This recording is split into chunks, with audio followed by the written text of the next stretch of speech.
Hello and welcome to the Box Score Network on YouTube. My name is Simon Short. Joining me tonight is Ben Parker. Ben, how are you? Excellent, man. I am so excited to be here talking on an unscheduled show tonight.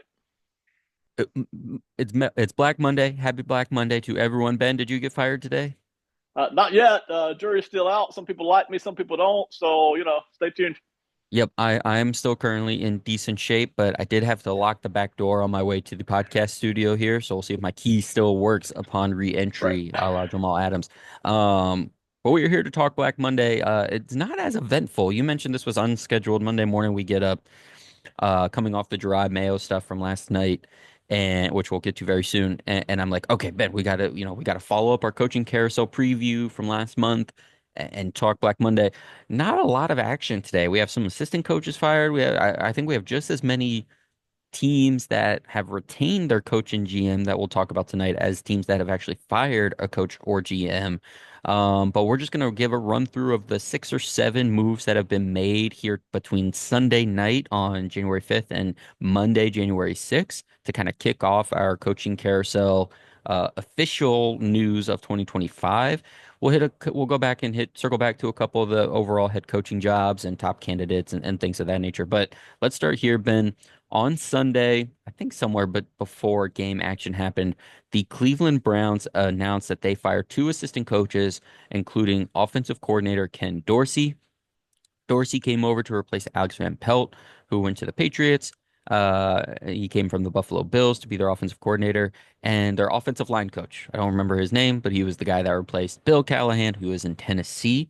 Um, the significance of this move, we can get into like schematics and what this means and what it was for the offense, yada yada. But the significance of this is we were pretty sure this was going to happen, but Kevin Stefanski seems safe. He's making changes to his coaching staff already.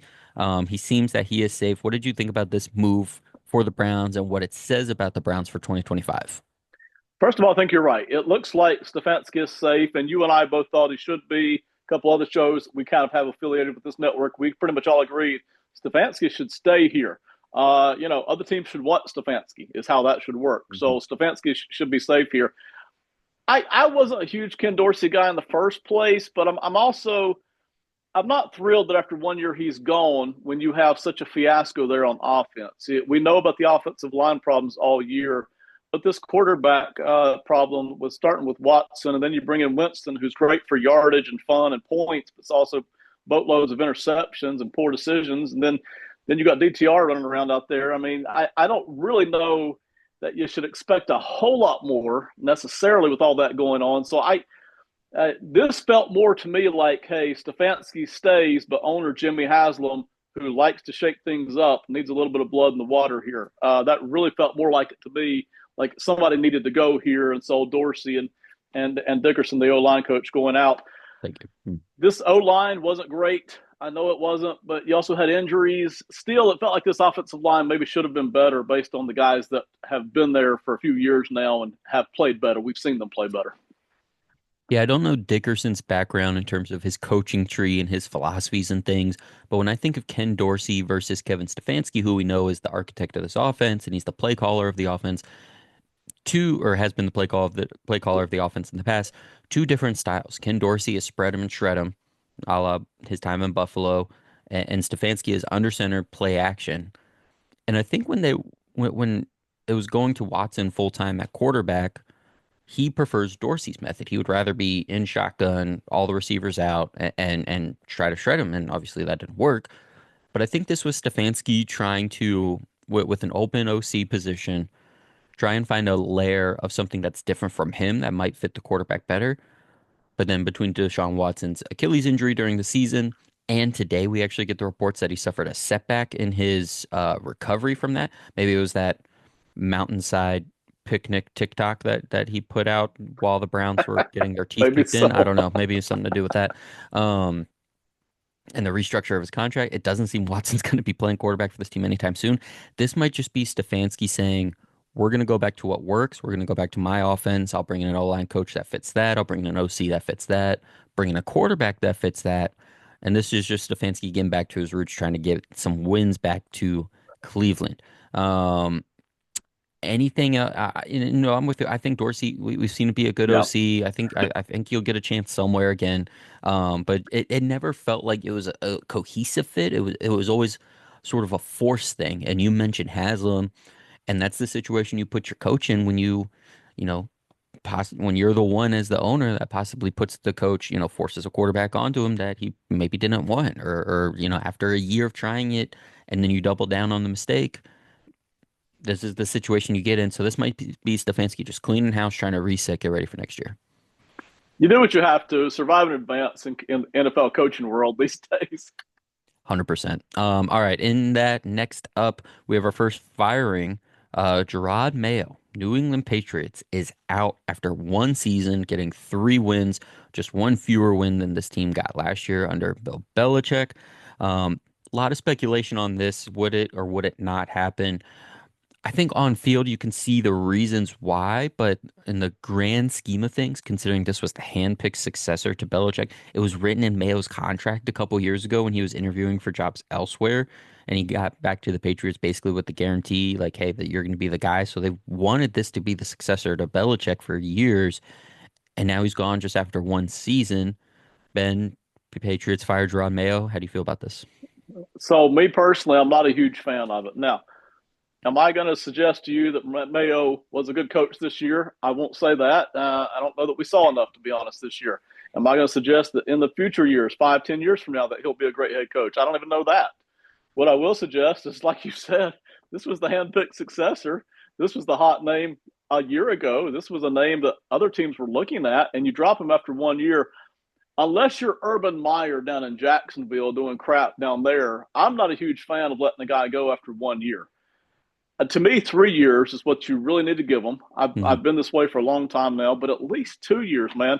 When you've got an offensive line that is as untalented as they've got, and pass catchers that are as untalented as they've got, and a rookie quarterback, and you started the year with a bridge quarterback, and you still showed some promise and some improvements toward the last quarter of the season. Uh, I don't understand it, and I've heard people suggest, hey, they already planned on him just kind of being a 1 year holdover till they get their next guy.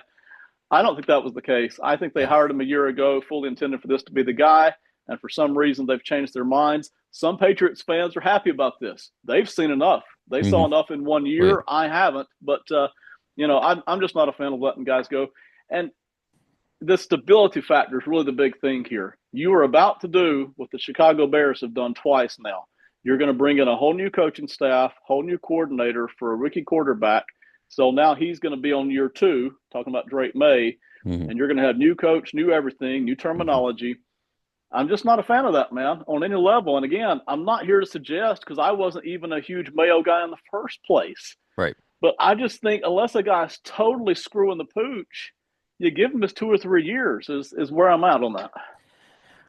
The more you and I talk about this over the years, and the more we dive into it, and the more we kind of study these cycles, the thing that I keep coming back to that feels the most important, and it's the thing that, and this idea for me probably sparked because of Ben Johnson when he talked this year about what he's looking for, is that organizational alignment. Owner, GM, coach, or Yeah. GM, coach, however it works, that feels like it's got to be the most important thing. And to have that organizational alignment be so clear for so long for the Patriots, Mm-hmm. and have this plan already in motion, and to give up after one year sparks real big questions for me and what's happening. Now, some theories I had coming off of this. One, well, let's do the first one. That's actually the public's theory, and it's that they want Vrabel. And they've Mm-hmm. wanted Vrabel, and for whatever reason last year it just didn't work out going to Vrabel because, and it kind of bleeds into my main theory, which is Mayo was Belichick's guy the whole time. Right. Belichick told Kraft, it has to be Mayo. I want it written into my contract. And like, what's Kraft going to do at that point? Right. He has to plan for life without Belichick anyway. Sure, just give him what he wants on the way out the door. Um, so as a token to Belichick, he went for it. Meanwhile, Kraft this whole time wanted Vrabel. Mm-hmm. And so he's just been biding his time, making, waiting until he could do that. And maybe he thought Mayo would get hired away, or maybe he thought, hey, by happy accident, maybe this will be a lot better than I'm expecting, right? But Vrabel's here, and what everybody's talking about is Vrabel took that interview with the Jets to spark this because I think like 24 hours later, after Vrabel interviewed with the Jets, Gerard Mayo is fired. Um, so read into that what you will, but the timing of it especially feels like it could be Vrabel pilled. I wanted last year, I wanted Ben Johnson to coach Drake May in Washington. And Right, for a second, I was like, is right. this now the only person that the Patriots have requested to interview to this point is Ben Johnson? Johnson, yes. So I give that like a 5% chance that I could still get that. Now, of course, I would still hate it. I've got all my Steelers stuff behind me. It was bad Right. enough seeing Drake May to go to New England. I don't want Ben Johnson to go there. We don't need that. I don't want great things, but it would be cool. Couple Tar Heel guys, and it feels like that would work. But this does feel because Ben Johnson's not going to get hired. He's going to be the last person hired, right? We saw that last year, went down to the zeroth hour for him. Yeah. It feels like this is okay, we moved on from Mayo so we could get Vrabel. Now, to your point on Drake May and the communication, the offense, everything, Alex Van Pelt has already also been fired. This was a full clean house. The Patriots fired everybody kind of deal. Vrabel has not had a lot of success in his offensive coordinator other than Arthur Smith. And I think it was only a year or two that he didn't have Arthur Smith. But I don't know who Vrabel necessarily has pinned for that job yet, wherever he's looking. I hope he brings Alex Van Pelt back. I don't think Van Pelt's like the greatest thing since sliced bread or anything. I know the offense wasn't crisp, but that this coaching staff, and this is the thing I want to give Mayo the most credit for, because I thought it was a bad idea when they brought Drake May in, but they had that planned out perfectly.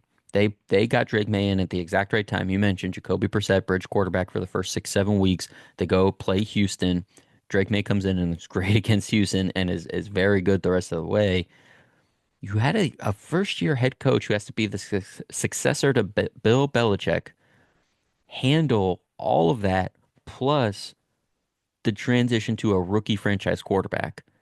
And he won one fewer game. And by the way, he didn't even have star defensive lineman Christian Barmore that Belichick had last year. And Gonzalez was hurt a bunch this year. So I thought Mayo did a good job with what he had handed to him. I heard somebody liken it a little bit to when the Cardinals had Josh Rosen and a year later drafted Kyler Murray. So it's like if you have the opportunity to get Kyler Murray, you do that. Maybe Kraft and the Patriots know like we're gonna get Vrabel and like yeah, maybe Mayo could figure this out. And I hope he gets the opportunity to do so. I hope he's a coordinator next year, an assistant head coach next year somewhere, and he gets to be a head coach again. But maybe they're like, we have this sure thing here in Vrabel that maybe through back channels we know he'll take the job. And yeah, if they just I think if they keep Van Pelt or just get a very experienced OC that Vrabel can keep around for a while, because that's the other thing. You bring in too good of a coordinator for Drake May's second season. Is that guy going to get hired away? And then you got to get another coordinator. So like that's the whole thing with the defensive minded head coach. You might lose your offense coordinator every few years. But Patriots, Jerome Mayo, Mike Vrabel. Um, anything else for you there? I mean, how like should the Patriots, because we when we talked about this job in the past, we didn't really give it a lot of thought. We assumed they would keep Mayo, even though we knew the possibility. Does this vault to the top head coaching job? And I'll list you all of them again. But with Drake May and the way he played and being the Patriots and the Crafts, like does this vault to the number one on the list? So the open head coaching jobs are the Jets, the Saints, the Bears, the Patriots, and the Jaguars right now. Is this job number one?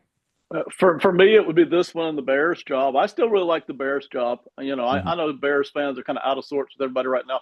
I still like that, but this is one of the two jobs for me ultimately. And the Jacksonville job to me isn't bad, except for the general manager thing down there, which we'll get to that here in a few minutes. It's endlessly funny to me though that we have Vrabel over here flirting with the Jets because Vrabel just wants a head coaching job back now. And the Hmm. Patriots decide to fire their guy after 1 year. But the first guy they request to interview is not Vrabel, it's Ben Johnson. And I mean, it's almost I'm not going to spend time on an illustration here, but it's very interesting watching these guys kind of dance around each other, and I'm not used to that. I hope these guys all get down to business and go after the people they want. you're my ex flirting with someone else, so Yes, but you're available, so I'll break up with my current person, but yes. I won't text you yet. I'll wait to call. I'm available, but I'm not desperate. Is what the Patriots are doing. Um, anyways. Silly stuff. Let's talk about a couple people that are staying, a relationship that's being held together. Shane Steichen and Chris Ballard are safe in Indianapolis. Jim Irsay had these these new statements that owners are making, these like nice PR statements that go out on Twitter on Black Monday. Very helpful. Thank you, NFL owners, for this. Jim Irsay Yes. puts out a nice statement that Shane Steichen and Chris Ballard will be back for the Colts next year. Ben, how do you feel about this? I'm 1,000% in favor of them doing this. I'm really proud of the Colts organization and Ursay for making this decision. Now, why is that? It's not necessarily that I think Steichen is the head coach of the future. He may be, he may not be. I think the jury's still out on that. And it's not necessarily that I think Ballard is a top five GM, although I do like him as a good, solid GM that I think they should keep, even though he's obviously had his issues with coaches and quarterbacks in the secondary and et cetera. But I like this. You've got Richardson. You and I have talked about this. You've already made your commitment to Anthony Richardson as your quarterback. There is no reason, having watched him struggle now, with not only with injuries but with consistency, there's no reason to bring in a whole new group. That's only going to hurt him. Hmm. And I want to do everything I can to get the most out of Richardson. I just want to get that out of him.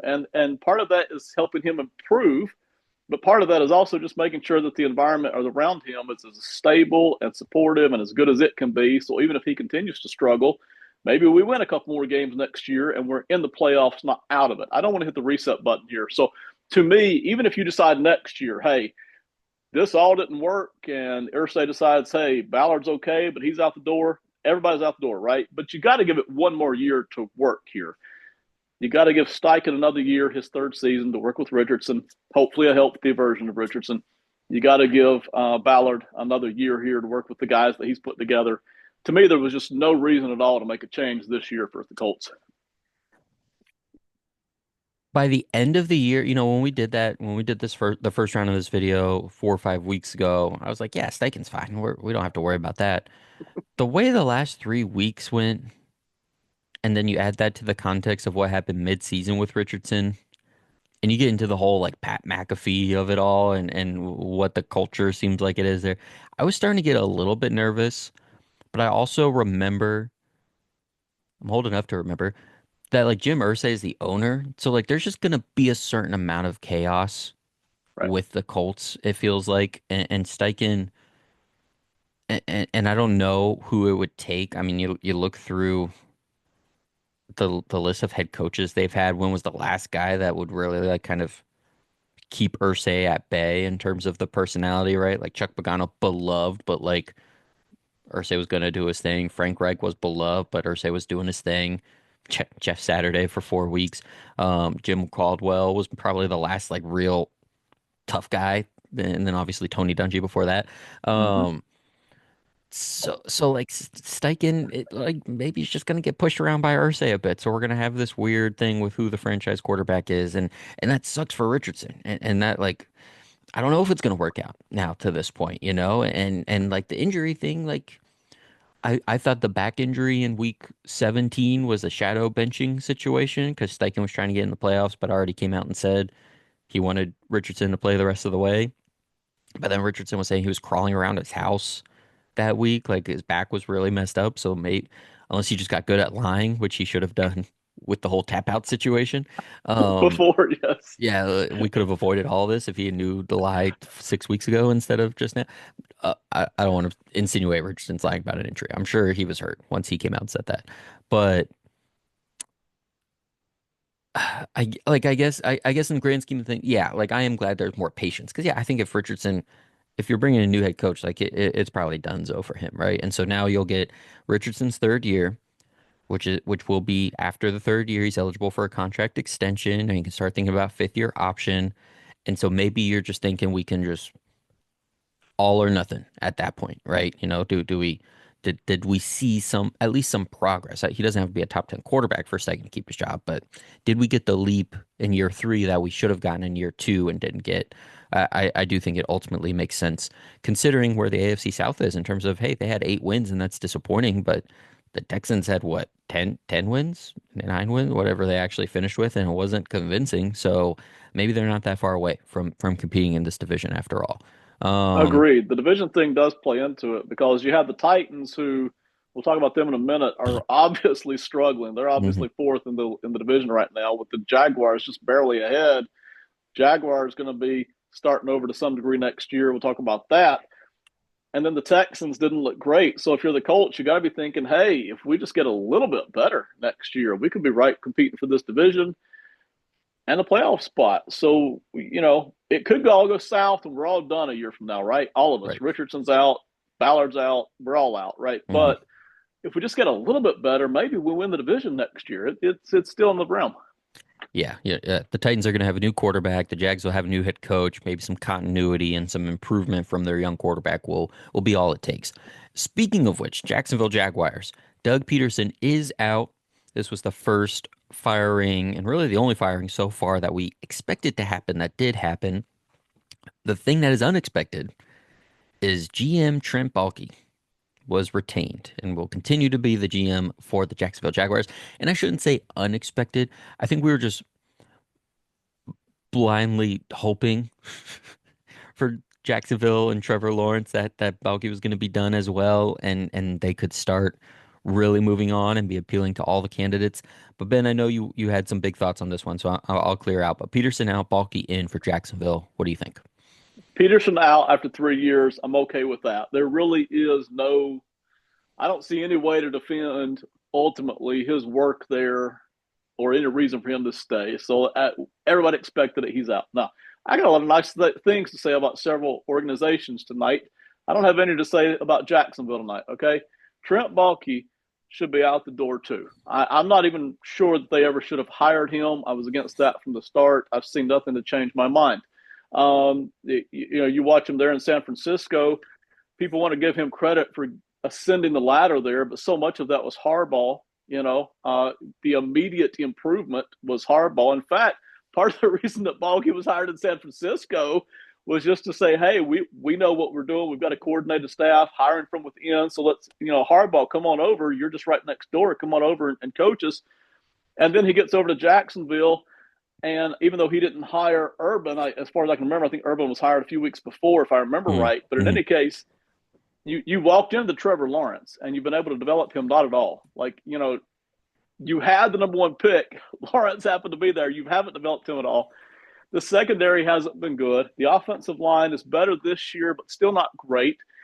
You've had weapons, but they've not been dominant, and even they now are kind of looking on the weaker side. Yep. The Walker draft pick, while it wasn't a travesty still to watch a guy fly off the board, that didn't like that. The talent isn't great. The winning isn't great. The development of Lawrence isn't great. Him running Harbaugh out of San Francisco wasn't great. We continue to hear reports that he's not easy to work with anyway, and that some head coaches don't want to even go work for him. I mean, there's just no reason at all, as far as I can see, that he should still be there. Now, do I think he's the worst GM ever? No, I can see that some of his moves have worked. I like the linebackers there. Some of the offensive line pieces are fine. The tight end, Tyson Campbell sitting back there. I do like some of what he's put in place. He's not completely inept. But ultimately, this guy should not be building your roster, all right? He should be the assistant, and maybe the guy giving advice, or maybe he should go work for the NFL like he did for a year. That's kind of more of his type of roles. I just don't like his work here as a general manager, and the Jacksonville Jaguars, I think, deserve better. I haven't seen, listen, maybe Con meddles more than I realize, but from everything I've seen from the outside looking in, I like the Khan family as owners. I Mm-hmm. like them Yep. as support. I like them as creating a helpful environment. I really feel like they deserve better. And it just honestly feels like Trent Baalke has worked his way in. We see this in corporations for decades now. Some people are just professional job keepers. They are Mm-hmm. not good at what they do. They just know how to get in good with certain people. They know how to be just good enough. They know when to fire somebody else. We've seen this time and time again. I saw a stat earlier today on Twitter. I don't know who to give credit to. I think over the past 15, 20 years, there have been 10 NFL head coaches fired after 1 year. And I think if I remember right, Trent Baalke is responsible for three of those. All right, going back to the 49ers days. I mean, I've rattled on here, but Baalke should be out the door. Get somebody else. Balky staying, and Diana Rossini had quotes that from several coaches and execs that it was like one of the most shocking and surprising things for people in the NFL.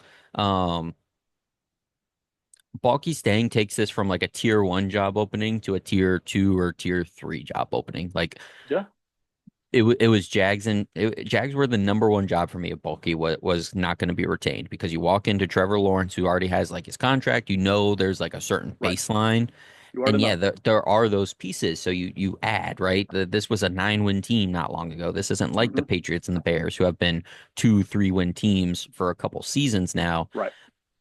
and Balky staying immediately just like knocks it down. This is the sort of thing for Ben Johnson, who comes out and says, I want clear organizational alignment. I want us all on the same page, yada, yada.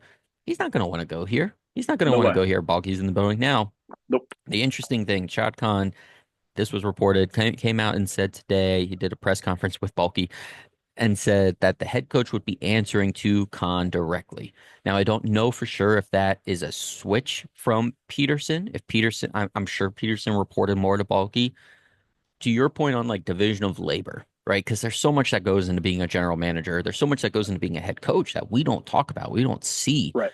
You're running a multi-billion-dollar industry when you're in these jobs. You're not just focusing on the 75 to 80 people to 100 people on your football team. You're deciding how the facility is run on a day-to-day basis. You're deciding who's what meals are being prepped and who's in charge of that. You're deciding the sanitation of the building. You're deciding the workout regimens. You're deciding yada yada. You're in charge of all these people that do all these things. Maybe Balky's taking like an administrative position more, right? He's general manager, and that's a very general Yeah. term. Yeah. Maybe he's taking care of all the background stuff. Maybe he's organizing the scouting departments and he's collecting scouting reports from everybody.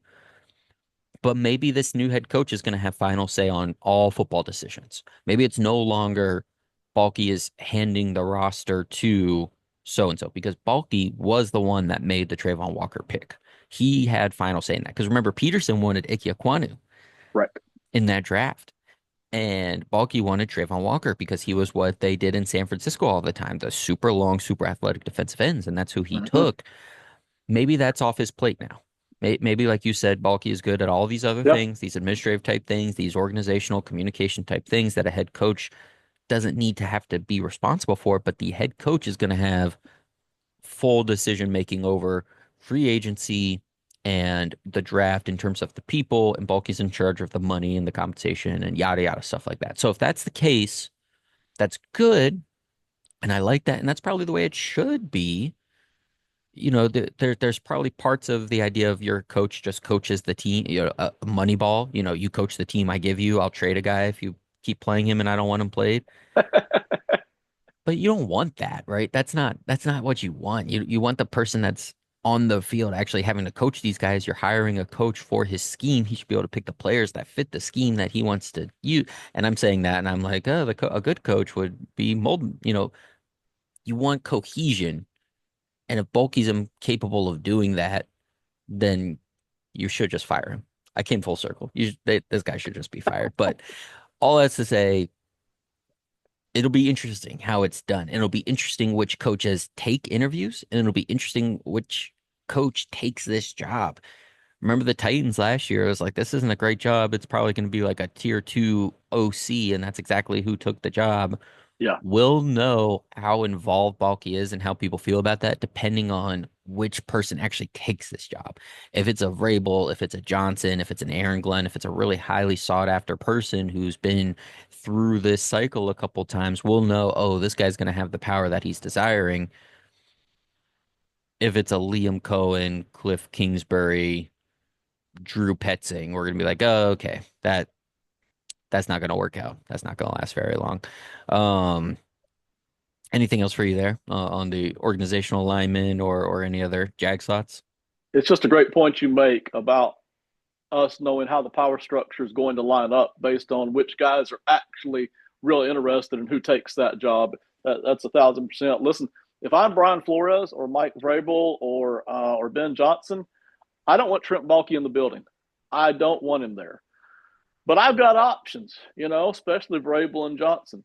But you mentioned it. Those OC guys, first time through, they're just hoping to catch on somewhere, catch a head coaching job. They're going to put up with a lot more because they have to. And it helps having the quarterback in the building. They say, hey, if my job for the Yeah, first few years of this is sure. I just make Trevor Lawrence at the top 10 quarterback he's supposed to be, Mm-hmm. maybe that's good that that's all they focus on at the start. But Yeah. we'll see. TBD on that. All right, next up, another pair that is staying. Brian Daboll and Joe Shane are staying on with the New York Giants. Once again, announced by ownership and the team. Very helpful on that. Ben, how do you feel about this? This one surprised me, not because I didn't want it to happen. I just didn't think it would. I believe the Giants organization came out a few weeks ago and even said, hey, these guys are safe. I didn't believe them. I was like, nah, I It's been a don't rough believe you. end of the season. Yeah, it's been a rough Yes. end of the season for sure.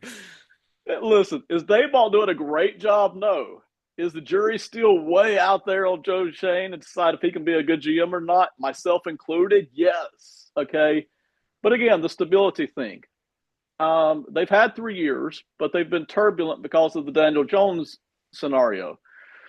So now you have to make a choice. Are we ready to move off these guys, or do we want to bring in another new quarterback and give them both another chance? And I really think that's the way to go. I'll get into why here in a second. But to me, the way to go is you draft a young quarterback and you give Shane 2 more years and you give Dable 2 more years. I think that's stability wise the way to go. Now, part of that is that I don't know that you're necessarily making a huge upgrade when you get one of these other guys in because Dayball's got a good offensive mind. We've seen that.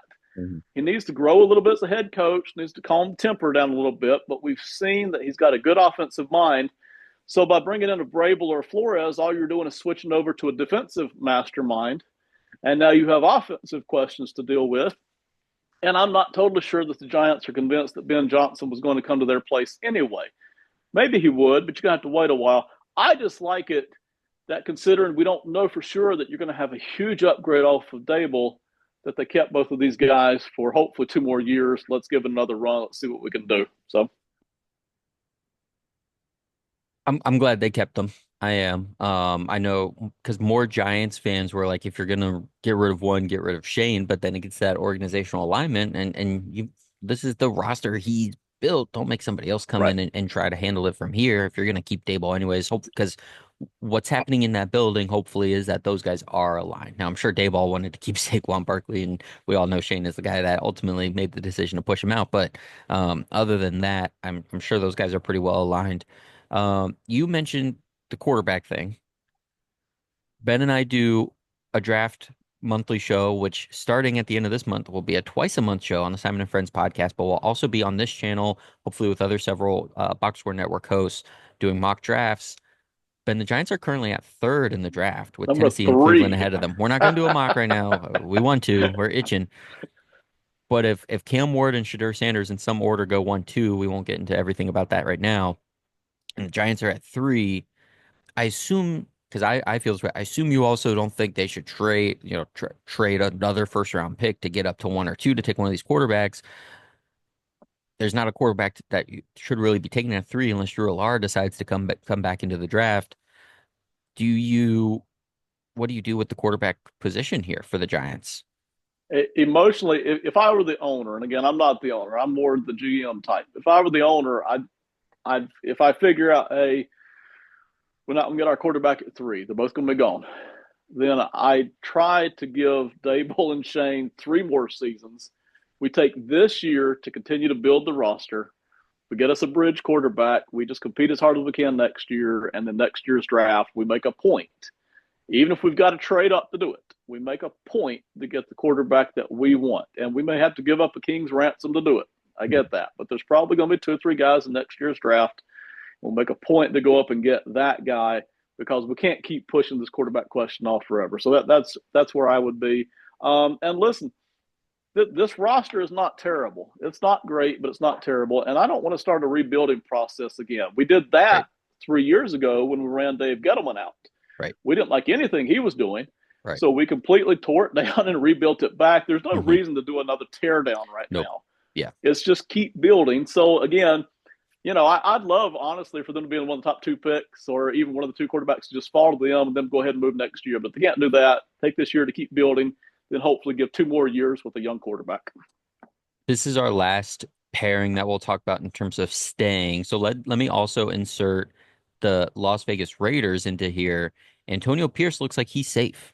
Antonio Pierce had a press conference this morning and was like, I haven't been told anything about me being on the hot seat or being fired. It felt like to him that any speculation about him firing was coming from outside, and he wasn't saying like all of you media people. Yeah, he was just saying like inside the building, I feel like I'm just the head coach, and that's normal, and that's fine, and here we go.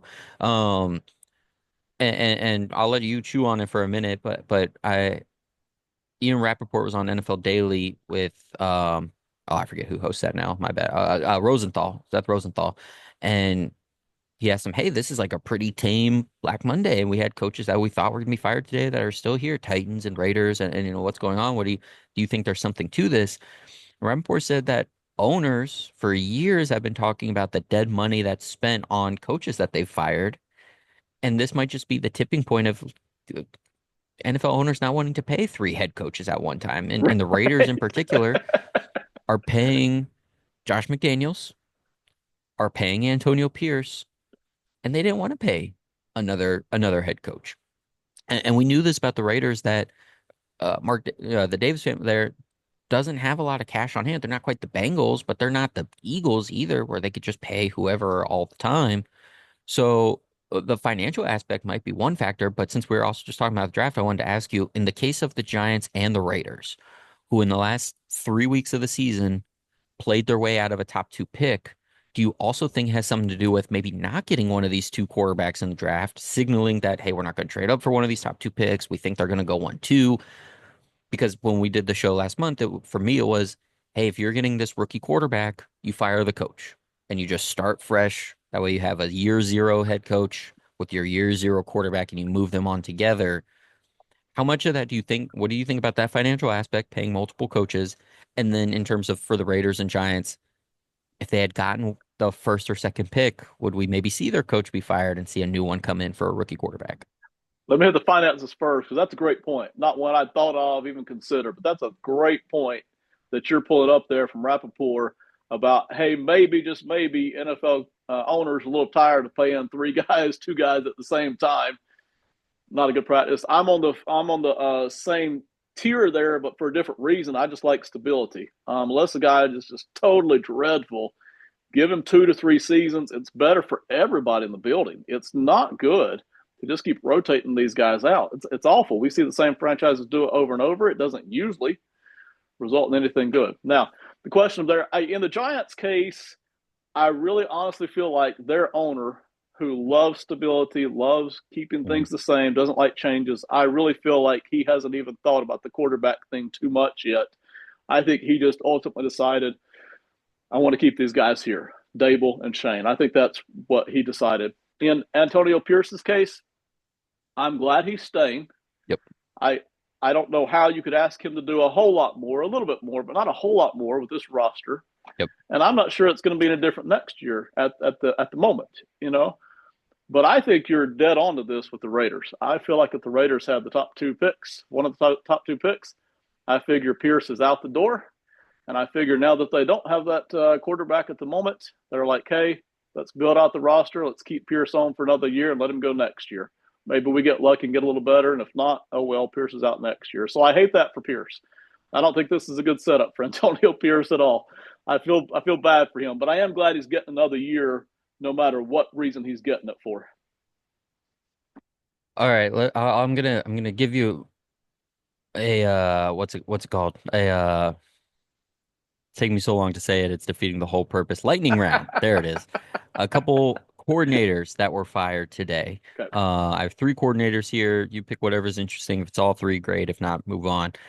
Bengals fire Lou Anarumo, their defensive coordinator. The Seahawks fire offensive coordinator Ryan Grubb after one season, and the Colts fire defensive coordinator Gus Bradley, who stayed with this team through I think their second head coach. I think he was there with Frank Reich, so he's second coaching tenure uh, staff for Bradley, but he is out with the Colts. What's interesting to you there out of those three? Bengals fire Anarumo, Seahawks fire Ryan Grubb, Colts fire Gus Bradley.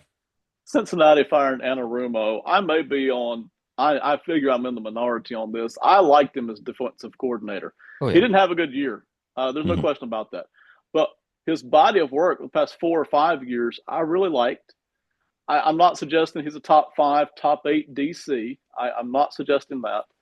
But you look at his body of work with the Bengals over the past 4 or 5 years, those defenses usually got better as the year went on.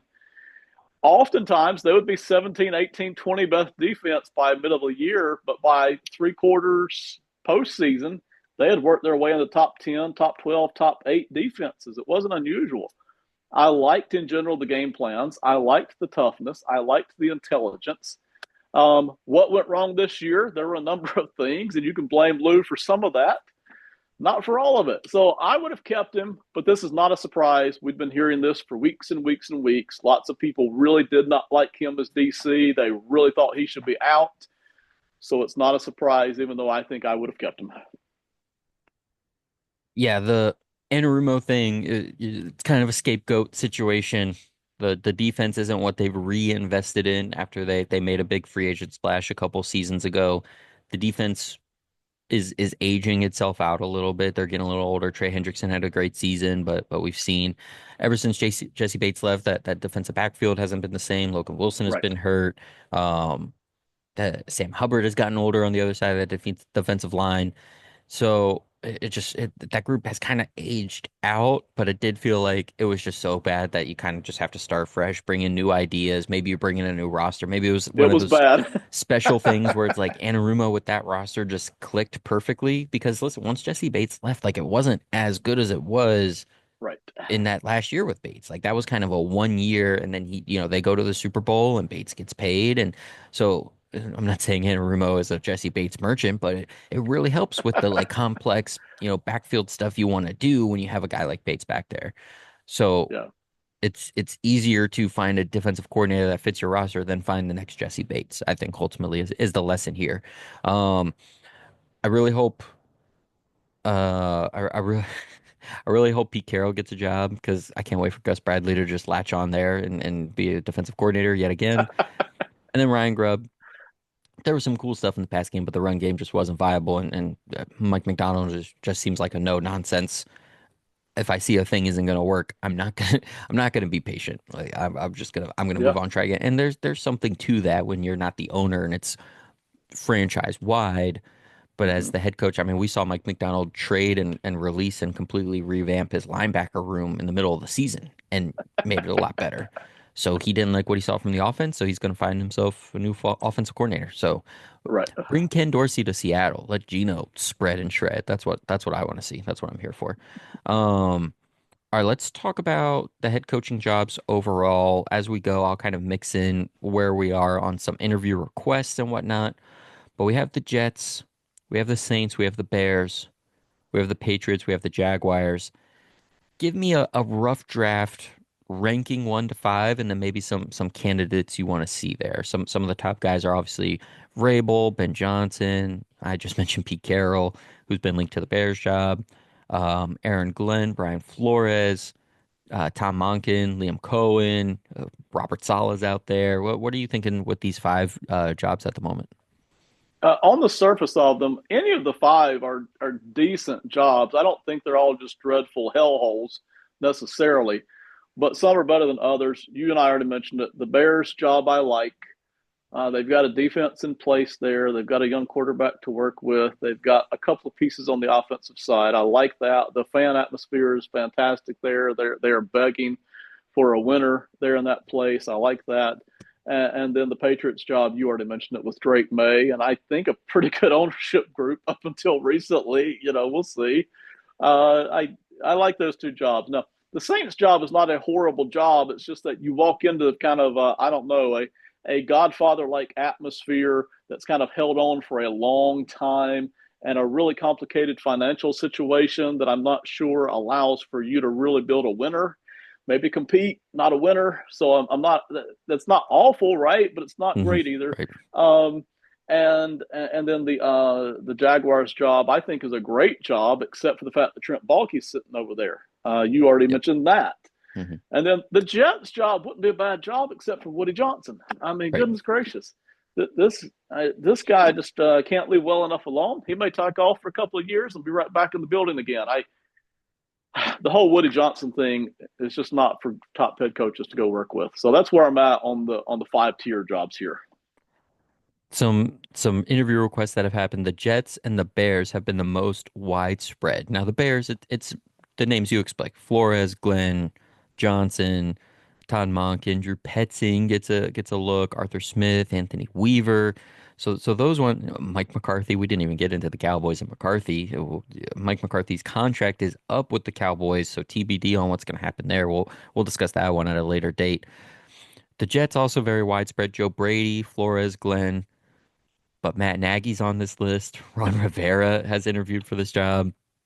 Rex Ryan has interviewed for this job. So the Jets fired Mike Tannenbaum 10 years ago, who now works for the 33rd team, who the Jets hired to find their next GM and head coach. And so Mike Tannenbaum found Rex Ryan, who the Jets also fired 10 years ago. So great stuff by the Jets. You know, you mentioned what they're doing. Um, they did get the Vrabel interview, but like we said, that was maybe Vrabel just trying to piss off the Patriots a little bit. So there's a mix there for the Jets. The Patriots, very selective, have only requested to interview Ben Johnson. That's it. The Saints, smaller list: Aaron Glenn, Mike Kafka, Kellen Moore for the Eagles. David Shaw, former Stanford head coach and exec with the Broncos, is on here for both the Bears and the Saints. It's funny, the Saints just can't quit Sean Payton. To use the dating analogy, you break up with someone, but you just start dating all their friends.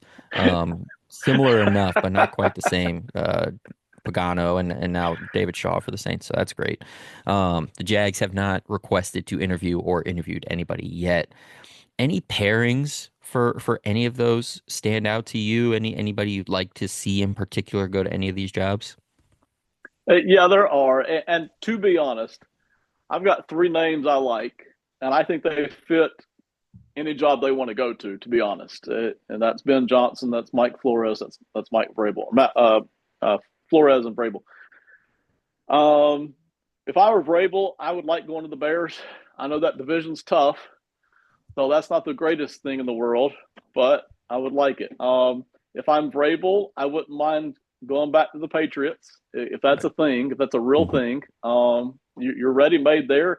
He never really had a great quarterback there in Tennessee. So maybe if he gets a flexible quarterback, he can open up the offense a little bit more than he did in Tennessee.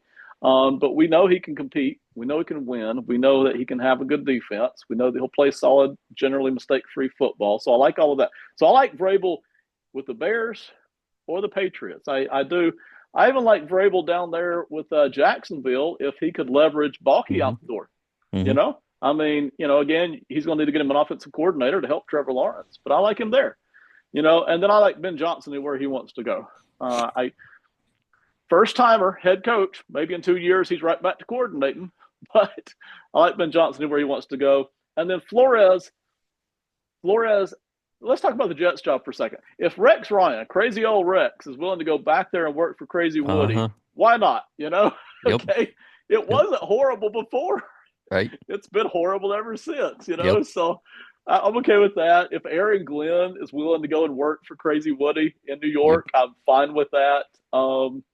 I think I mentioned Flores for the Saints already a few Hmm. weeks ago, so I'm okay with that. That's kind of where I'm at loosely on some of these pairings right here. Yeah, if I had to match everybody up, the Ben Johnson one is going to be interesting because if these are the 5 teams, the Bears and Jags make the most sense for him because of the quarterback situation, Right. but they're also the most iffy general manager situation, I would say. Because even if I don't love the Saints situation, there's clearly alignment between the owner and the general manager, right? Yeah. That situation you If mentioned nothing Godfather. else. It's very clear what's happening. Now, will he want to go into the financial ticking time bomb? Probably not. But it's will he want to take orders from Ryan Poles, who it seems like is clearly above the head coach for the Bears. So will Yeah. they just kind of click and he's like, "Hey man, I trust you to give me the roster and we'll work this out." Or is he gonna go and do the what's what game with Trent Baalke? Like I don't know. Maybe he just stays in Detroit another year. But yeah, I've got Vrabel in the Patriots right now. I've got Aaron Glenn to the Jets. I mentioned I wanted a defensive guy there to fix that, but bring that defense back. And he played in New York with the Jets as a player. Saints like to keep it in house, so Aaron Glenn's obviously an option there. But Joe Brady for the Bills is a guy that I think would work there, and seems like he would Yeah. fit that. Like, okay, man, I just need it. I want a head coaching job, so I'll risk it for a biscuit with the timing. Yeah. Um, Ben Johnson either takes the Bears or the Jags. So, and then yeah, let's say Flores. Let's say Flores goes to the Jags, and he's like, maybe he does get Bucky out of there. Um, and we'll put Ben Johnson with the Bears and help out Caleb Williams. So, obviously, I would love to see Pete Carroll come back. We'll see how that works out. I know he's been attached to the Bears. I predicted him to that actually to the Raiders most recently was my thoughts because that's kind of West Coast for him, and I bet Tom Brady would love him. But if they keep Pierce, then yeah, no need to do that. Um, and yeah, those are kind of my top candidates. You know, the other I mentioned Salah and Monken. I mentioned to the Bears before. He has a request by them at this point. Liam Cohen, I want to see as an OC for another year probably. Um, but yeah, that's where we're at. So 5 jobs. Do you think there will be more, Ben? I'll set the over under at point 0.5. Will we get one more head coaching job open this week? I'll say yes without any particular team in mind. So somewhere between the Cowboys, perhaps. Yep. That's Yeah, a very that's good a possibility. big And one. then maybe one of the playoff teams. Like, again, I have nobody in mind there on the playoff side of things. But maybe there's one more shoe to fall. It wouldn't surprise me if we got one more. I would be shocked if we got two more. Yeah, for sure. All right. That will do it. So that was Ben and Simon doing the coaching carousel. I don't know if we'll do another update on these, but hey, we'll see. We could decide spur of the moment if anything exciting happens. But make sure you're checking Ben out every week on a number of shows here, part of Box Score Network. He's on Odds On Favorite, which is an audio podcast. Make sure you check out his YouTube channel, Sports Money KC, and make sure you check him out on YouTube over on Bite Size Sports for Necessary Roughness. You can listen to me on Simon and Friends podcast every single week on Thursdays as well. We'll have a playoff preview up this week. And Ben and I, along with Parker and Austin Free, do our Box Score Network NFL preview show. So make sure you check that out every week as well on this same channel. So like this video, subscribe to this channel. We'll be on here a lot through draft season and the off season. Ben and I do a lot of draft work, and some of the other hosts on Box Score Network are also about to start their draft work. So make sure you're with us all the way through the off season. We will keep you updated and hopefully entertained all the way through as we start slowing down the games of the NFL season. Thank you all so much for watching, and we will talk to you soon.